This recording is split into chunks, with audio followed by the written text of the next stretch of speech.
дар вилояти Соғ давоми соли 2021 16 нафар ноболиғон таваллуд карданд ва унвони модариро соҳиб шуданд. дар ин бора сардори шӯъбаи асноди ҳолати шаҳрвандии вилояти Соғ Лолахон Файззода зимни нишасти матбуотӣ маълумот пешниҳод намуд. Ин гурӯҳи модарони ноболиғ асосан аз шаҳру ноҳияҳои вилояти Соғ мебошанд. Масалан, 5 ноболиғони таваллуд карда аз Кони Бодом, 3 ҳолати таваллуди ноболиғ дар Спитаме, 2 нафар дар Исфара, ноҳияи Ашт, Бобоҷон Ғафуров, Бӯстон, Зафаробод Шаҳристон ва Панҷакен 1 ҳолати ноболиғон таваллуд карданд ва давлат расман ба қайд гирифтааст. Инчунин 1643 адад модарони танҳо ки бидуни ақди никоҳ мебошанд таваллуд карданд. ин рақамҳо ташвишовар боқӣ мемонад. Дигар аз масъалаи нигаронкунанда зиёд шудани бекоркунии ақди никоҳ дар вилояти Соғ мебошад, ки дар нишасти матбуотӣ яке аз суолҳои асосӣ буд. бекоркунии ақди никоҳ 363 нафар зиёд шудааст. сабабҳои асосии бекор кардани ақди никоҳ асосан якдигар нофаҳмӣ, солҳои дароз зиндагӣ карда бефарзанд ҳастанд. дуюмаш ҳамаи худатон маълум аст ки ҳозир муҳоҷирати меҳнатӣ рафта истоданд, лекин қариб ки 70% ки бекор кардани ақди никоҳ мо ба қайди давлатӣ гирифтем, ин ҳамаш бо қарори суд аст.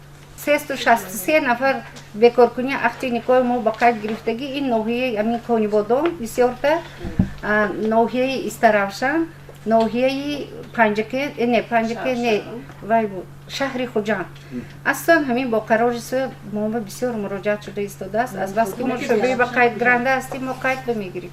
давоми соли 2021 33 адад ақди никоҳи шаҳрвандони хориҷӣ ва бешаҳрванд дар шӯъбаи бахшҳои сабти асноди ҳолати шаҳрвандӣ ба қайди давлатӣ гирифта шудааст. аз ҷумла дар шаҳру ноҳияҳои Айнӣ 1 адад, Бобоҷон Ғафуров 7, Деваштич 1, Зафаробод 3 адад, Истаравшан 3, Исфара 8, Спитамен 1 ҳолат, Хуҷанд 3 ҳолат, Шаҳристон ва Ҷаборасулов 2 адади расман ба қайд гирифта шуданд.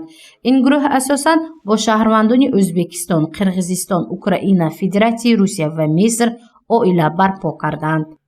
Қирғизистон, Қазоқистон, умуман шаҳрвандои хориҷие ки дар вилояти Соғ зиндагӣ мекунанд ё ки дар ҷумҳурии худашон зиндагӣ мекунанд, мо дар асоси ҳуҷҷатҳои тасдиқкунандаи шаҳрванд қабул кардем. пеш аз гузарондани ақди никоҳ вайҳо аввал аз ҷои истиқомати худ маълумотномаи оиди надоштани никоҳ ба мо гирифта мебиён ва муоини тиббӣ мегузоранд. агар дар тарафи мо шудагӣ бошад, аз бас ки аз тарафи кормандони бахши сабти ва асноди ҳолати шаҳрвандӣ ба қайди давлатӣ гирифта шудааст бо ҳама ҳуҷҷатҳои тасдиқкунандаи шаҳрванд. нишасти матбуотии шӯъбаи асноди ҳолати шаҳрвандӣ дар якҷоягӣ бо раёсати адлияи вилояти Соғ гузаронда шуд. сардори ин раёсат Мамлакат Раҳматзода аз фаъолияти 1 соли охир маълумоти муфассалро пешниҳод намуд. барои ба ҷо овардани амалиёти нотариалӣ мутобиқи Қонуни Ҷумҳурии Тоҷикистон дар бораи боҷи давлатӣ аз шахсони воқеъ ва ҳуқуқӣ боҷи давлатӣ ситонида мешавад, ҳатмист. Қонуни Ҷумҳурии Тоҷикистон дар бораи боҷи давлатӣ соли 2004 қабул шудааст ва дар асоси моддаи 4 қонуни мазкур барои анҷом додани амалиётҳои нотариалӣ ва сабти асноди ҳолати шаҳрвандӣ боҷи давлатӣ нишон ва муайян карда шудааст. барои анҷом додани амалиётҳои нотариалӣ ва сабти асноди ҳолати шаҳрвандӣ боҷи давлатӣ бо фоизҳои аз рӯи нишондиҳанда барои ҳисобҳо рӯёнида мешавад. аз 1 январи соли 2022 нишондиҳанда барои ҳисобҳо дар асоси моддаи 23 Қонуни Ҷумҳурии Тоҷикистон дар бораи бюҷети давлатӣ барои соли 2022 дар ҳаҷми 64 сомонӣ муқаррар карда шудааст.